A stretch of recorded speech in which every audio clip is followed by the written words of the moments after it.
So 1 minute. Paper on material. Okay, Nigeria Tribune material. Yeah. So as we are getting ready,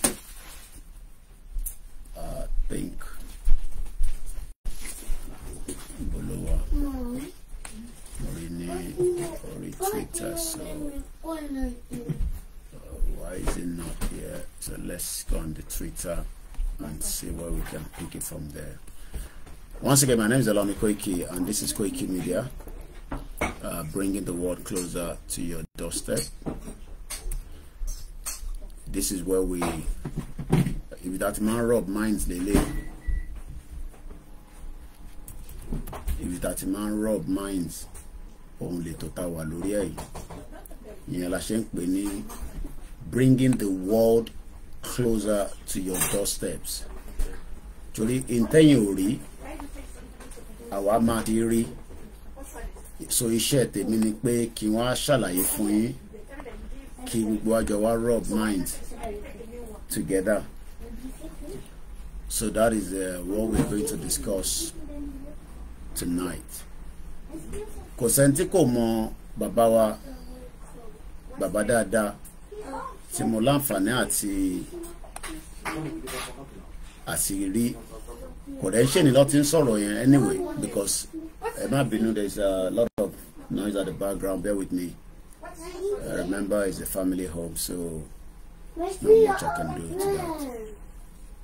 Change the constitution first before intervention. So, bàbá tí mo fẹ́ jẹ́ ká jọ wo tí wọ́n sọ, àwọn náà ni bàbá wa àgbàlagbà Oyè, a trained lawyer, well studied. He studied here in England and was called to bar just a year after the independence. And that is Chief Ayo Adebanjo. Looking at the headline, tí mo fi síta, tí mo fẹ́ ká sọ̀rọ̀ lé lórí, and that headline is got to do with the article on a presentation he gave, I believe, either today or yesterday, but I just picked it up and I think it was today. So Oshi Fresh, Tani Pa Ayo Adebanjo, a lot of us know him as one of the well-known, outspoken Yoruba leader. Tabati Mupa Fashion Roti, Ama Mupa Ayo Adebanjo. He's very, he's 95 years old, so he's not Agbalagba ni wọ́n. Kọ́lọ́n tó bọ́ jẹ́ kí a rí wọn pẹ́ dáadáa, kó fún wọn lẹ́mìí gígùn àtàlàáfíà.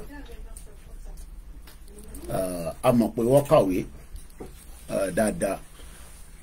Ìbéèrè tí wọ́n bi, tí mo fẹ́ bi wá nísìn, òun ni pé, will President Bola Tinubu listen to Pa Ayo Adebanjo and give Nigerians federal constitution? Kí ló ń pè ní federal constitution? We will learn a little bit about that as well. So let me go into the article now that I have all the platforms ready to go, because like I said, we are not spending much on this. And I want you to this program. I'll go through comments here later, and then I will explain Adalola ki Olorun ba ko showa dolalo. But we will just talk about it briefly tonight. But about Diola, I'm our explain, very well. Ori Nigerian Tribune, fẹ́ni tó bá fẹ́ lọ reference tí mo fẹ́ sọ yìí. Inú Nigerian Tribune lẹ́tí máa kà, and the headline is "Give Nigeria Federal Constitution. Pa Ayo Adebanjo Adekanla tells Tinubu." Tinubu máa dá wọn lóhùn ṣá. Àwọn bàbá yóò máa support Tinubu nígbà tí Tinubu fẹ́ ṣe president. Peter Obi ni wọ́n support ni wọ́n endorse. Ṣé Tinubu máa wá dá wọn lóhùn? I'm not too sure pé Tinubu máa dá wọn lóhùn.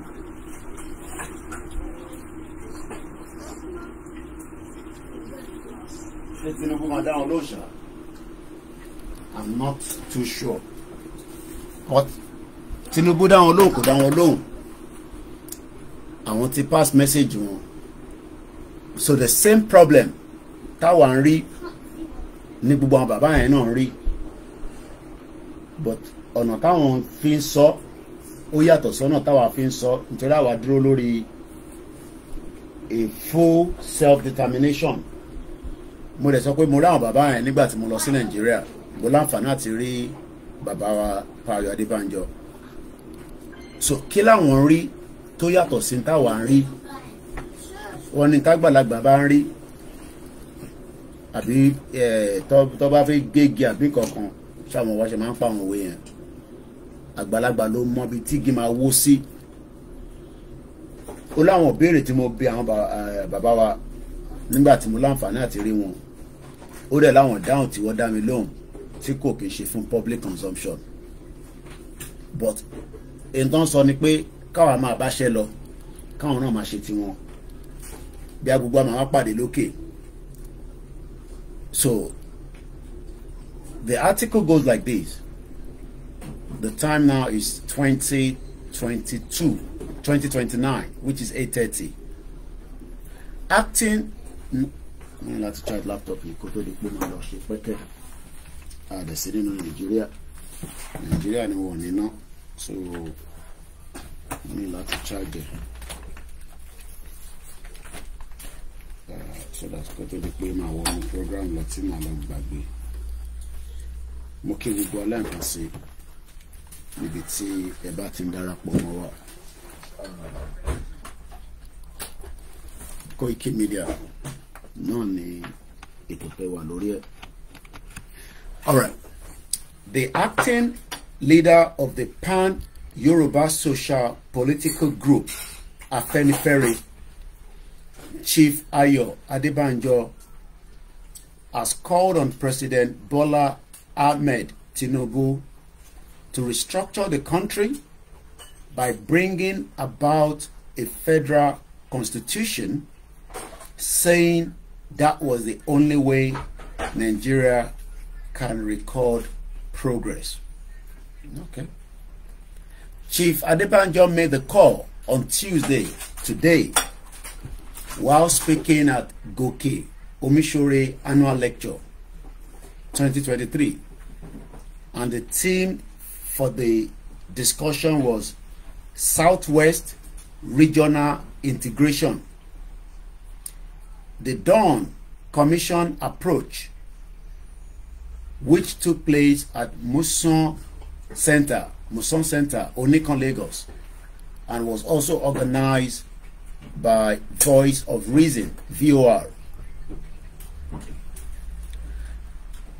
The elder statesman, while speaking to the topic, argued that advancing the cause of regional integration among the Southwest states cannot bring the desired result unless the 1999 Constitution was changed to a federal constitution.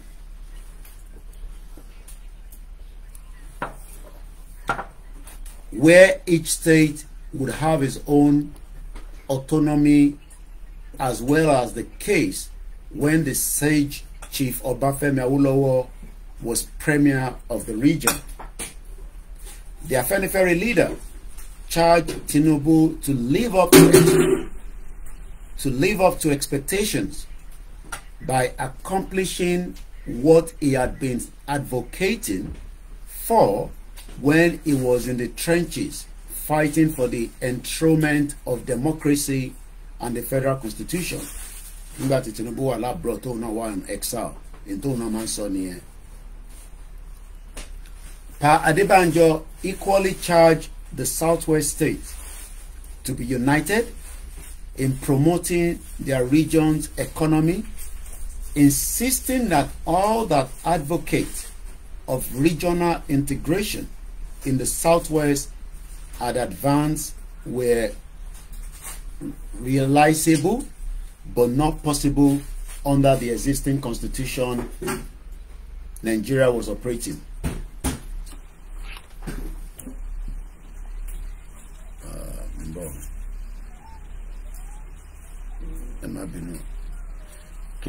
Let me bring this one like this. Once again, Moki Bubo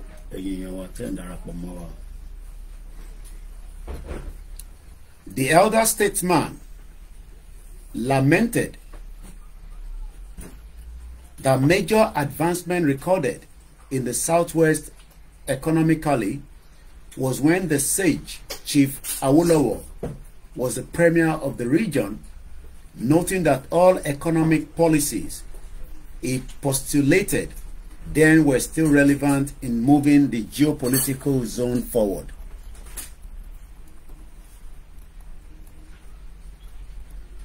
The chairman Goke Omishori annual lecture, Otumba Olushola Adekanla, in his opening remark, stated that the single agenda of the group was the pursuit of restructuring of the country, noting that a replication of the feat accomplished by the sage Chief Awolowo can only be realized fully with the comprehensive devolution of powers from the overburdened federal government to federating unit.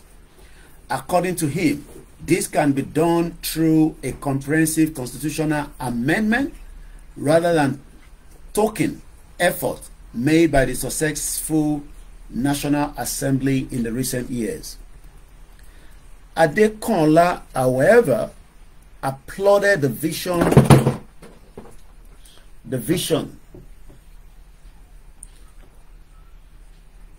of the Southwest governors in bringing the Dawn Commission into existence, disclosing that the VOR had continued to monitor the activities of the commission to see how we can collaborate to assist it to pursue the realization of its mandate at a faster pace. Besides, he said the group led by him also planned to engage more vigorously with the Southwest governors to ensure they are well done with adequate funding by making substantial provisions in their budget annually towards financing all activities of the Dawn. The Secretary of Dawn would need to avail the governors his budget proposal early enough to be reviewed, interrogated by them before inclusion in the state budget, he said.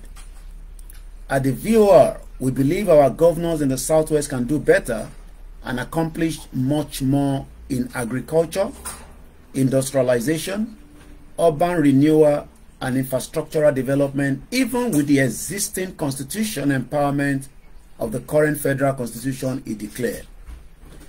In his submission, the keynote speaker, Mr. Sheyi Oyeleye, affirmed that the regional integration can advance the Southwest zone economically, education, and promote unity, but frown at the disintegration in the geopolitical zone. Oyeleye described as appealing a situation where Southwest, that was leading academically in the recent past, was now coming last in the general elections in the country, saying that the issue required urgent attention and solution. The question I would like us to examine in our heart is whether, as a people, are not back to that state of disunity that Awolowo described in his book.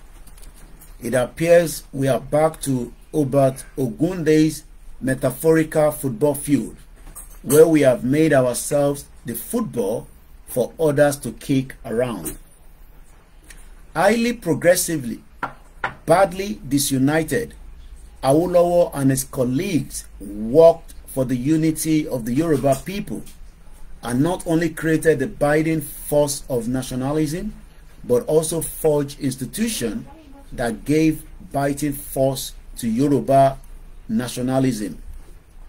For us to be back full circle to the pre-Awolowo era of disunity means that everything these heroes of Yoruba nationalism worked for has either disintegrated completely or is in the process of disintegrating, depending on your age and perspective. Let us not be deluded that our common history, mythically ancestry, language, and geopolitical location will continue to sustain us as a people if we do not work to be united in charge. A panel discussant comprising Dr. Segun Ayino, Mr. Tokpe Fasua, Mr. Olusoji Awogbade said that investors will be attracted to the region and its economic will be boosted if security was guaranteed and the society is better organized. According to them, a safe society will always create avenues for investors, stressing that youth were fleeing the country in droves because the society was not better organized. All right, I've read the event that took place today somewhere in Muson Onikon Center, where our father Pa Ayo Adebanjo wọ́n sọ fún President Bola Tinubu pé tí Nàìjíríà ò bá padà sí federal constitution kò lè tẹ̀síwájú, kò lè lọ sókè, ojú kan tó wà yẹn náà ló máa wà forever. Now tí a bá gbọ́n tí wọ́n sọ yìí àti ìtawà tí ń sọ bọ̀ tẹ́lẹ̀, you will almost realize that Nigeria is in a big, deep mess. For as long as we want to accept it or we refuse to accept it, because some of us still refuse to accept it. But a couple of points tí mo pick nínú kan tí mo kà tán nísìn, which I'm going to review, briefly. First and foremost, we have said it that if Nigeria does not fall apart, gbogbo future our Yoruba ó ti hang, kò sí bí ó ṣe lè mọ́ ṣe tó, in tó bá ṣì jẹ́ pé inú Nigeria ló ti operate, you are in danger, just as èmi tèmi náà wà ní ẹ̀yìn odi, I am in danger. Couple of things was mentioned in this event tó ṣẹlẹ̀ ní Lagos State lénìí tí bàbá wa Ayo Adebanjo sọ̀rọ̀ pé kí president tèmi ìyẹn Bola Tinubu kó gbé wa padà lọ sí federal constitution. Number one, kí ni federal constitution, the Nigerian federal constitution? Ǹjẹ́ ó possible pé kí ìjọba tèmi kó dá wa padà sí ibi tá wà tẹ́lẹ̀? Nítorí pé the present constitution tí wọ́n fi ń govern Nigeria lénìí kò lè gbé Nigeria lọ anywhere. Nigeria ti get stuck láàrin méjì.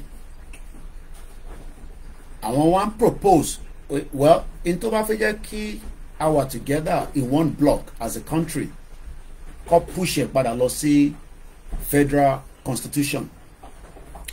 Lákọ̀ọ́kọ́, ìjọba tó ń ṣèjọba lénìí is not going to do that, so it's a waste of time. So Bola Tinubu ò ní dá wọn lóhùn anyway. Torí number one, there is a beef between bàbá tó ń sọ̀rọ̀ yìí àti Bola Tinubu, torí pé Bola Tinubu rí pé ọmọ Igbo ni wọ́n lọ campaign fún, or campaign fún ọmọ Yorùbá. Ìdí táwọn ọ̀rẹ́ ṣe campaign fún ọmọ Yorùbá, èmi mọ̀ yẹn, àwọn àṣírí kan wà tí kò ń ṣe fún public consumption. torí pé kó tó di pé Bola Tinubu di governor Lagos State ó ní process to go through ó dẹ̀ láwọn kankan tí wọ́n amend fún tó fi di governor níjọ́ náà lọ́hùn torí pé òun gangan kọ́ ni ó yẹ kó jẹ governor but in politics they say tó bá ti débẹ̀ tán wọ́n kì í gbọ́ràn sáwọn tó jẹ́ àwọn àgbàlagbà lẹ́nu mọ́ and Bola Tinubu was just one of them because òun gangan kọ́ ló tọ́ sí nígbà tó fi jẹ governor ní Lagos State but ibẹ̀ kan ni mo fẹ́ lọ lé alẹ́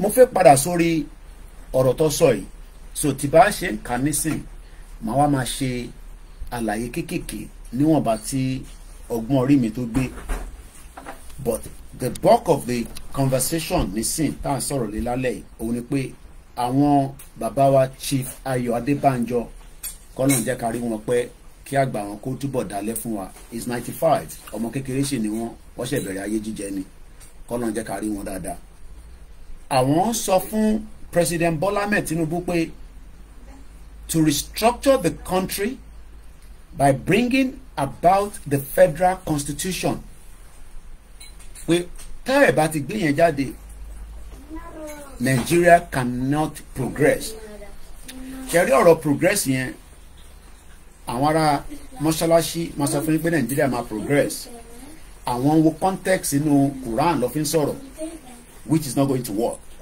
church máa sọ the same thing àwọn oníṣẹ̀ṣe máa sọ the same thing but in reality in tí Nigeria face lọ́wọ́lọ́wọ́ ní present today Nigeria ó ti kọjá ká fi ẹ̀tàn the religious side of things ká máa fi pretend pé ká fún Bola Tinubu láyè kódà Bola Tinubu gan reference through chief of staff ìyẹn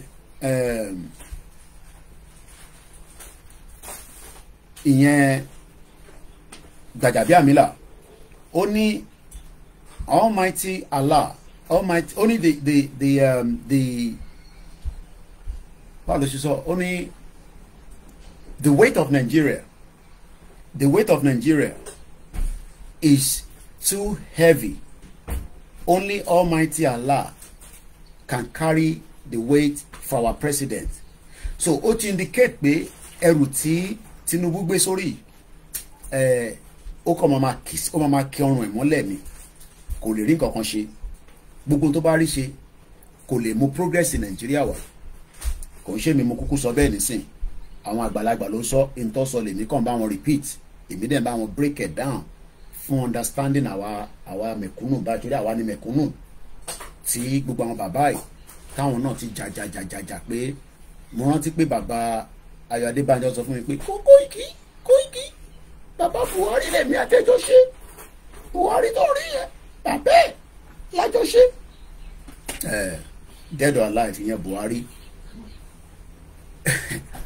but bí ọ̀rọ̀ ṣe wà nísìn ìntẹ́ èmi ń bi ẹ̀yin tí ẹ jẹ́ ọ̀jọ̀gbọ́n ẹ̀yin onílàákàyè ẹ̀yin tí ọba Elédùmarè fún ní ọgbọ́n ju àwa lọ ǹjẹ́ ẹ̀yin rò pé bí Nàìjíríà ṣe ń tẹ̀síwájú yìí Bọ́lá Ahmed Tinubu ìyẹn olórí Nàìjíríà ti ní ó máa gbé Nàìjíríà padà lọ sí the restructure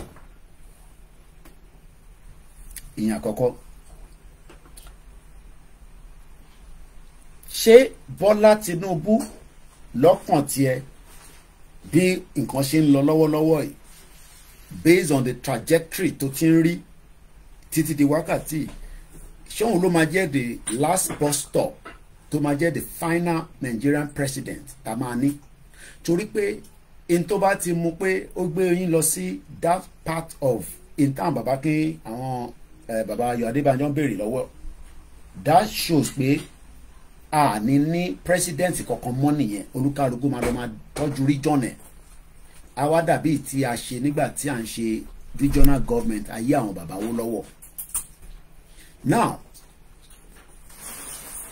èmi àti ẹ nísìn àwa fẹ́ progress fún Nàìjíríà ọ̀pọ̀lọpọ̀ yín I am not one of them anymore but ọ̀pọ̀lọpọ̀ yín fẹ́ progress fún torí ara ń ta yín pé ọmọ Yorùbá ló wà níbẹ̀ ṣáwọn bàbá tó wá ń sọ̀rọ̀ yìí ṣé mọ̀ pé bàbá Ayọ̀ Adébánjọ àwọn tún dàgbà ju bàbá Akíntóyè lọ lọ́jọ́ orí.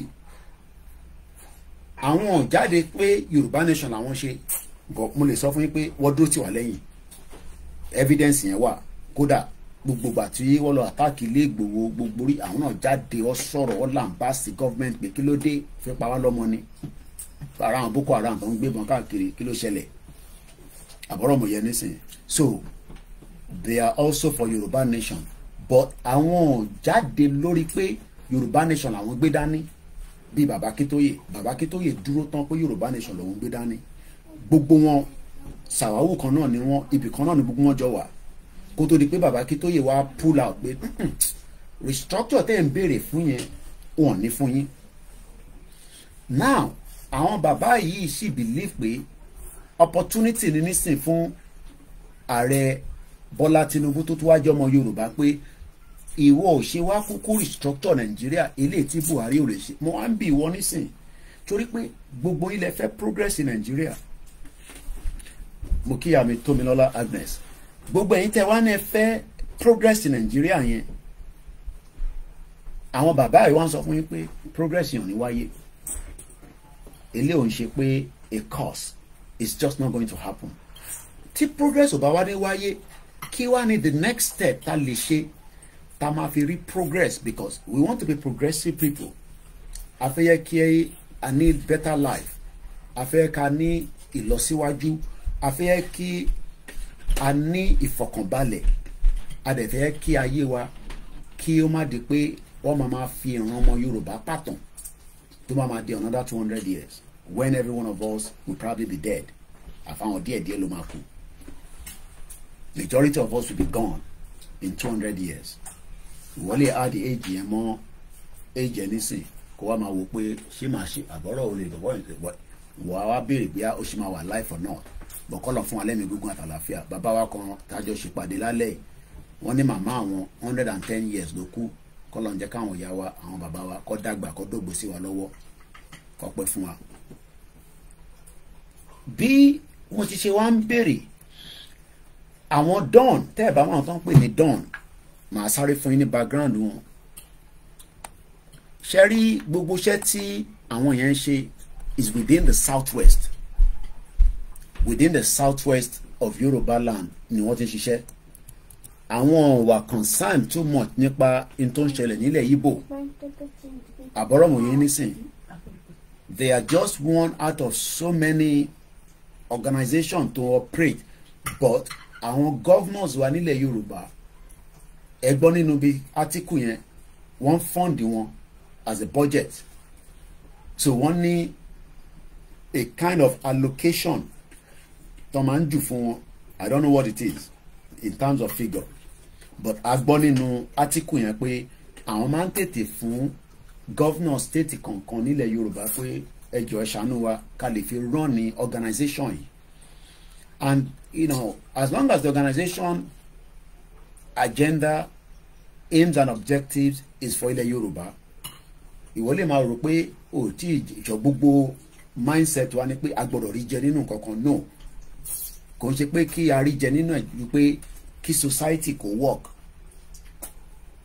kí environment kó wà establish, kí local government kó function. Tí gbogbo yẹn bá ti ń function, ìwọ náà ti ń rí jẹ lára government nìyẹn. But ẹlòmíì ó dìgbà tó bá mọ olóṣèlú ló fi pé òun gbọ́dọ̀ jẹ nínú ẹ̀. So just for you to know, àwọn tó ń pè ní, they are called the Dawn Commission, DAWN. I've known them for a very long time and they're doing a lot of work, at least within the Southwest. So again, it's called the Dawn Commission. Is dedicated, they are technocrat institution for the sustainable development of the Southwest region. The Dawn Commission was set up by the government of the Southwest. So I didn't even know that as much of Nigeria. So àwọn governor ló dá sílẹ̀. So àwọn ló gbọ́dọ̀ fund it. So iṣẹ́ tí wọ́n ní pé wọ́n máa propose oríṣiríṣi nǹkan fún governor. Why they might make sure pé there's some good work going on within the region. As the institutional and program management body to midwife their regional integration agenda, It is therefore the dedicated coordinating agency fully empowered by the government to ensure the delivery of composite development. I'm wishing them the best of luck. But again, Tabashi wa nínú Nigeria. There's little Dawn can do to give us the progress we want in Nigeria. And we're not more. But don't expect them bí mi ṣe ń sọ̀rọ̀ làwọn ṣe máa sọ̀rọ̀. Àwọn ni wọ́n pè ní technocrats. And since today jẹ́ pé àwọn ìjọba Southwest governor ló dá sílẹ̀, they are not going to challenge Ṣèyí Mákindé, Dàpọ̀ Abíọ́dún, Akérédolú, Sanwó-Olú, mo tẹ́ mọ̀ bí Yaya Bello ń bá wọn ṣe anyway because Yaya Bello is a bomb bastard. So mo tẹ́ ọ tẹ́ kọ Yaya Ọ̀yọ́, Ògùn, Lagos, Ondo, Ọ̀ṣun, Èkìtì. Ó dáwọ́ tẹ́ mú Kwara mọ́ because ó dà nǹkan ti di pé gbogbo àwọn ọbẹ̀ yẹn àti lose gbogbo ọbẹ̀ yẹn kọ́lọ́njà rí gbà padà ni, especially Kwara State. I don't think Kwara is really part of Yoruba anymore. Akọ̀ndarúkọ Kwara ni. Ó bẹ́tà ká ṣe kọ́kọ́ forget Kwara yẹn torí pé mindset àwọn yẹn wọ́n ti ń lọ in another direction. Nínú map tí mò ń rí wọ́n tẹ̀ fi Kwara tí wọ́n dẹ̀ fi Kogi sí. So but àwa lákan pọ́nlé pé ilẹ̀ Yorùbá náà ní ilẹ̀ Yorùbá tí wọ́n operate be non-ethnic people. So I'm just going to focus on what they have said. Now, in tó lè jẹ́ kí dọ́nì, in tó lè jẹ́ kí progress tètè push ni pé kí wọ́n padà sí regional government. Nítorí pé àwọn àṣẹ kan wà tí ìjọba state yẹn ò lè pa tó lè help Dawn. Number one, ó bí gbogbo governor yín dá kó kọ̀ jí láàárọ̀ kó wá ní kí Dawn àwọn natural resources tó ń bẹ ní state yẹn àwọn ní kó lọ wá àwọn partners wà láti ta, which was what baba Akíntóyè máa ń sọ fún wa pé níjọ́ ìgbà tó ń ṣe regional government máa bọ́ tí bàbá yẹn ní òun máa ń travel on behalf of bàbá Awólọ́wọ̀ láti lọ wá ẹ̀kọ́ àti ìmọ̀ bí wọ́n ṣe máa develop region yẹn. Àwọn dọ́ọ̀nì nísìn wọ́n fẹ́ develop Southwest àdẹ̀ṣẹ̀wà lábẹ́ Nàìjíríà ṣẹ́rí pé fàbọ̀ ni, ṣẹ́rí pé is a waste of time, but wọ́n gbọ́dọ̀ wá sọ pé torí pé àìtí kúrò nínú Nàìjíríà there must be work in progress. Ìyẹn mo ṣe ń sọ fún àwọn kan pé ìyẹn kan wá dí láàárọ̀ ó dà pé ìtẹ́ mọ̀ pé àwọn kan wà tó ń pè ní Dawn àbí àwọn àti Dawn lọ́jọ́ wọn ń ṣe fàájì lọ́jọ́ fẹ́ gbé adélé wọlé. Dawn lásán yìí ẹgbẹ́ àwọn tó wà ń bẹ̀ I don't think àwọn tó náà ti gba country wọ́n mọ àwọn tó ń pè ní Dawn. Àwọn eléyìí ò kúrò nínú Nàìjíríà, gọ́fìmẹ̀ntì ni wọ́n ilẹ̀ Yorùbá ló set wọn up. Ìyẹn láti sọ fún yín pé ṣé táwa bá wà náà fẹ́ ṣe Yorùbá nation nísìn lábẹ́ bàbá Akíntóyè àwa máa sọ pé àwọn ò ní Dawn kó jágbajàgba lọ. It doesn't work like that. Ilẹ̀ Yorùbá ní different categories of people. Bá ṣe ní different categories of ọba first class wà, second class wà, third class wà, 40 wà, 50 wà, 60 wà. Ìbòlẹ̀ fi kó gbogbo àwọn yẹn sí in reality. So ẹ wá ní ẹ ti declare country Ọlọ́run máa wá ṣe ètò kù àwa máa gbé adelédé ẹ wá gbé adelédé. So àwọn dọ́ọ̀nì nínú Ìbàdàn tó yẹ pé ibẹ̀ ní dáhùn pé secretariat wọn wà ẹ wá fọ́ọ̀sì ìjọba adelélé wọn lórí. Ṣe rí pé ọ̀rọ̀ yẹn àwọn tó ń sọ̀rọ̀ bẹ́ẹ̀ làákàyè wọn wọ̀ rí ó dà pé wọ̀ rí ó dà pé àwọn kan ti kúrò ní tipẹ́ ẹ̀yìn tẹ̀lé wà ń lé ẹ̀mọ́ tó ń lọ. Ìyẹn náà la ṣe máa ń ṣe program láti fi bring in up to the standard of in tó ń lọ in real because èèyàn mélòó ló mọ̀ pé kàn ṣẹlẹ̀ Lagos State nísìn. So iṣẹ́ ti media nìyẹn láti wá enlighten yín so that kájọ gbé yẹ̀wò. Because ó láwọn ọ̀rọ̀ kan tí mo bí bàbá Ayo Adebanjo pé okay tẹ́yìn bá dúró lórí restructure táwọn ń pariwo Yorùbá nation ṣe jẹ́ kí gbogbo wa wà lójú kan. Like I said ó láwọn kankan tí bàbá yẹn tó sọ fún mi wọ́n ní bó ṣe rọra adjusted tó sọ fún mi. Ọ̀rọ̀ tí bàbá yẹn dẹ̀ sọ mo rí mọ́ lára ọ̀rọ̀ tí ikú bàbá yèyé sọ torí pé mo láǹfààní àti rí ikú bàbá yèyé kọ́lọ́run jẹ́ kí ọbọ̀ kì í kú ọba wàjà ni. So because gbogbo wọn ní bó ṣe máa ń sọ̀rọ̀ behind the curtain. Mo ti fún yín ní understanding àwọn tó ń pè ní Dawn tó ẹlòmíì lè má gbọ́ wọn rí. They are working within the region but for the progress of irú nǹkan tí a ní nígbà tá à ń ṣe regional government gangan àwọn done on the executed because we are under the federal government of Nigeria. We are not under a region government.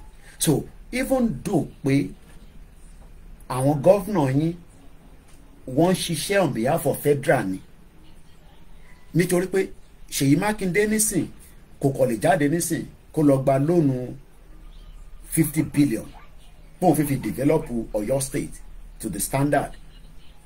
Federal máa pè lóye ọmọ súnmọ́ bíbá kí ló ṣẹlẹ̀ ìgbà wo ló wá di boss lé wa lórí torí pé ìwọ kọ́ ni boss.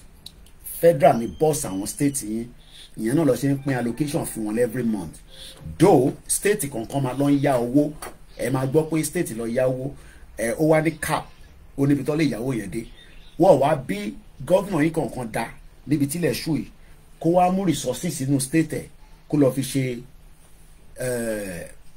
collateral, kó lọ fi ṣe collateral pẹ̀lú partner níta pé ní Ọ̀yọ́ bíbá yo a ní nǹkan kan tó ń bẹ lábẹ́ ilẹ̀ wa, ẹ̀yẹn wá gbọ́n bẹ̀ fún 30 years but tẹ bá ṣe ń gbọ́n ìtẹ̀ máa fún Ọ̀yọ́ state nílé láti tètè mú rapid development. Ṣẹ̀rí reason tẹ ṣe ń ní slow development ni pé that inú Nàìjíríà táwa yẹn ó ń slow development yẹn. Ìyẹn ni bàbá Ayo Adebanjo ṣe sọ nínú the beginning of the conversation yẹn pé the acting national leader of the pan-Yoruba social political group inú Nigerian Tribune mo ti ń ka kínní in case tabarem tó fi lọ reference ẹ̀ tó náà fi kà èmi ṣẹ́ẹ̀rí náà ni mo ṣe ní kí sáré jáde kákọ̀ sáré gbà síra wọn ọjọ́ rẹ̀ ń pẹ́ àti ṣe 45 minutes already. The acting national leader of the pan-Yoruba social political group Afẹ́nifẹ́re ìyẹn bàbá mi dáadáa kọ́ ló ń jẹ́ pẹ́ fún mi mo hug bàbá yẹn báyìí àwọn bàbá tàbí ẹ̀dí kọ́kọ́ gbà sí àti gbà sí fún wọn rẹpẹtẹ lórí social media. Kóìkì àbọ̀dé mi náà ní dáàdì wọn tètè mọ̀ pé mi ní àlàkọ́ lọ the very first day lọ́ní kí gbogbo wa jáde pé Ìgbòho nìkan ni kó jókòó ní Ìgbòho ní kíni tẹ́ bá ti ní kí Kóìkì jáde à ń padà lọ Ìbàdàn ni Kóìkì wà ní Nàìjíríà òun dà mo ní Kóìkì ní ẹni bá dọ̀bálẹ̀ Kóìkì ó yá jókòó súnmọ́ mi jókòó síbi ẹ kún fún rẹ̀ gbogbo ọ̀rọ̀ lẹ́tí mo ti gbọ́ gbogbo ń tẹ́sọ sí wa láti gbọ́ lórí social media so ọdún gbogbo àwọn tó kù jáde èmi àti Ìgbòho nìkan lájọ wà ní pálọ̀ pẹ̀lú wọn bẹ́ẹ̀ so bàbá yìí ní Nàìjíríà ò lè ní progress o sórí wọ tí ò dá kankan mọ̀ o kàn wá sórí social media àdé ń ṣàlàyé fún ẹ mo kíyà mi Grace àdúrà tó bọ́ gbà àti ṣe kan kọjá lálẹ́ sórí wọ tí mò ń pariwo lójoojúmọ́ fún ẹ TJ bàbá ní our southwest leader they are still playing with all that plan well ẹ lè máa fi comment síbẹ̀ àjọ rọ́ọ̀bù mind ni lálẹ́ ibùdó pa ní pẹ́ kódà mo gbọ́dọ̀ ṣe 2 hours torí ẹ mọ̀ lẹ́ǹkankan àwọn náà fẹ́ relax ọ̀nà àkérè àzẹ́sì kan ní ẹ̀ mo ti gbọ́ kinní kan tó ń tó wọ́n kò sí tó kan ojoojúmọ́ ló ń fún wa lówó kò ní bàjẹ́ fún ẹ kò dẹni tó ń bẹ̀ mo ní ti bá máa wá Amẹ́ríkà Miami ni màá kọ́ gbà wá ìbá kúrò Miami màá lọ New York kémi náà lọ ya picture ní New York.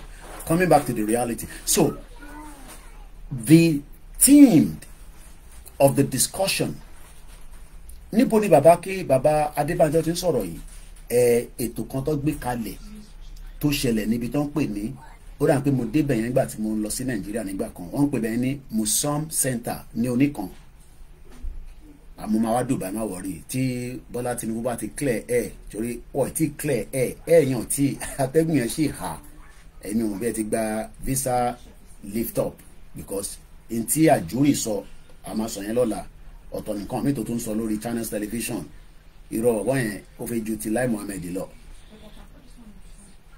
TJ bàbá ni whenever you come to Nigeria you must come to my place ẹ má wọrí èmi mo ní kánjú owó ẹ pé àwọn family mi máa ń pé bàbá ìtọ́jú tó lọ eléyìí tó lọ níjọ́ òní so bí oṣù mẹ́fà ni màá lò lamẹ́ríkà ni ọlọ́ fún àṣẹ.